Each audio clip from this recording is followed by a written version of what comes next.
Hey everybody, glad y'all made it over. Today we're gonna be whipping up these freaking badass caramelized onions.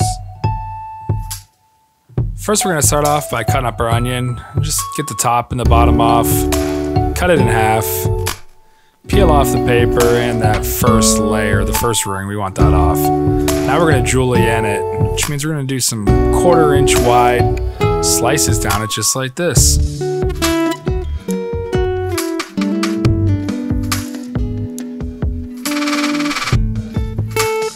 Now just break up all your little onion bits. It's got a bunch of pieces like this, and let's get a pan heated up.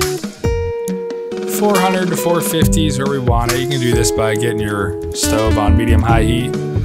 Tablespoon of olive oil, tablespoon of butter, toss in the onions. Mix them up, and we're gonna let them cook for a minute. After the first minute, we're gonna mix them up and let them cook for another minute. Now we'll reduce the heat down to medium and we're gonna put the lid on. This is gonna sweat out all the moisture in these onions and let the natural sugars caramelize. After 2 minutes, give them a stir, put the lid back on. We're gonna go for another 2. After the second round with the lid on, we're gonna take the lid off and we're gonna crank the heat back up to medium-high. We're gonna let all that water evaporate that we sweated out of those onions. Keep them moving in the pan. Once the bottom of the pan starts to look dry and you get a couple little charred looking onions in there, it's time to add that wine. We're adding Chardonnay, but any dry wine will do. Put enough in to cover the onions about 3/4 of the way. This step is what really takes them to the candy shop. And now we're just gonna continue to let that wine reduce and further caramelize those onions. You'll see that it'll go from a liquid to kind of more of a thicker lava type texture.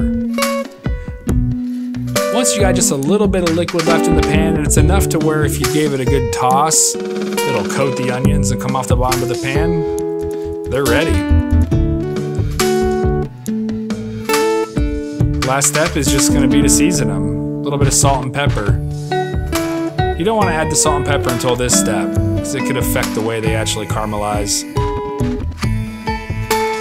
Now you wanna get them onto a tray, something flat so you can spread them out and get them to cool. Stop that cooking process.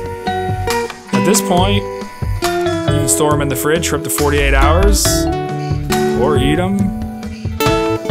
You can eat them cold or heat them up in any preparation you please. These caramelized onions are literally the bacon of produce, vegetables, whatever you want to call it. They take any dish to the next level. Well, I'm glad y'all came by and I hope you learned something today. If you like what you see, hit like. If you're not subscribed yet, get on it. Thank you. See you next time. Comment, subscribe.